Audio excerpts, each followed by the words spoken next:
There are definitely times in life where I truly hate being right. When I made this video a few months ago, I warned that anytime religious and political leaders start talking about following a god of war, violence and death is not far away. Well, I was right. Just this year alone, we have launched a special military operation in Venezuela, nearly started a war with our NATO allies over Greenland, actually started a war in Iran that has killed thousands of people, including a school full of innocent elementary school girls, and destabilized the entire global political and economic system. Oh, and we bombed Nigeria on Christmas Day in 2025. Tidings of great joy and peace on earth indeed. Speaking of peace, in April, President Trump tweeted about bringing peace through strength to the world, just like Jesus would have wanted. Yes, he actually said that Jesus, the Son of God, who rather famously died on the cross rather than use force to protect himself or his people against an oppressive regime who threatened them, would have wanted Trump and America to bring peace through our overwhelming strength that we use to blow up a school full of girls, most of them under the age of 12, on day 1 of the war in Iran. To say nothing of the now infamous "an entire civilization will die tonight unless Trump got what he wanted" tweet. Thankfully, he backed down on that one, but the tweet will still go down in history as one of the darkest, most evil things a US president has ever said. Then there's Secretary of War Pete Hegseth axing a program in the military specifically designed to limit civilian casualties. Pete Hegseth again quoting a fictional Bible verse from Pulp Fiction to justify more violence. Pete Hegseth again, and others this time, repeatedly invoking the name of God in unprovoked uses of force that resulted in the deaths of innocent civilians.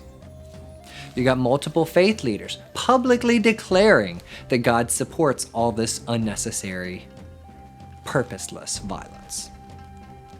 And even military leaders telling their enlisted men and women that God ordained this war to bring about the end times, and that it would require massive amounts of bloodshed. I'm going to stop right here.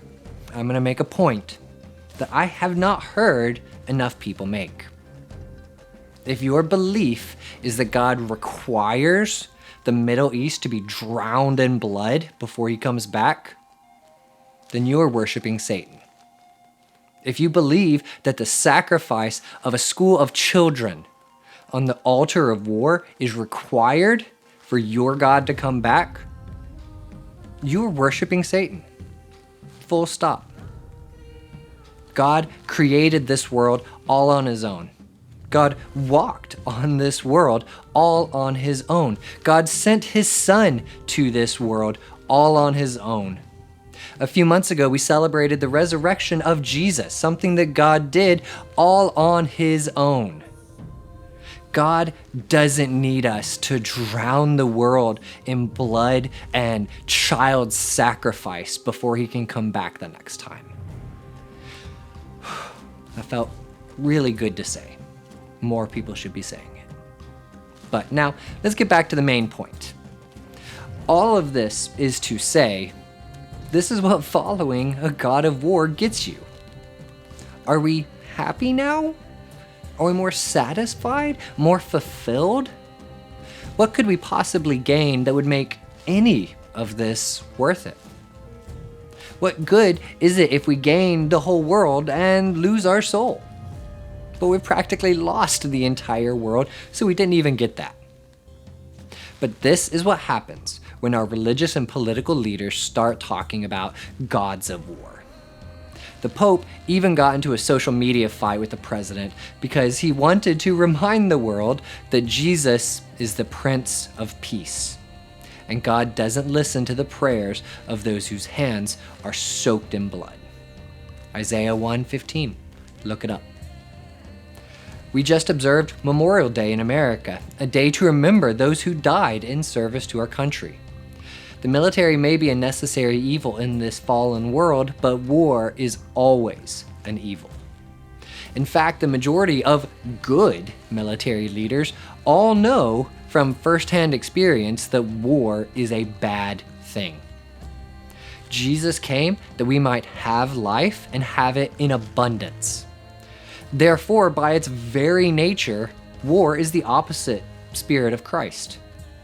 In the wise words of Edwin Starr, war can't give life, it can only take it away. So I say again, as I did in the other video, Franklin Graham and all of the religious leaders pushing this blasphemous theology of a false god of war are preaching a demonic gospel. Our political leaders pushing this have blood on their hands. A god of war is never satisfied. Cuba is very much looking like it's next. Then where? How long are Christians going to sit back and look the other way while people, human beings, dearly beloved by God and made in His image, are murdered? We should be loudly condemning it and stubbornly resisting it, however we are able. Thanks for watching. Let's get busy.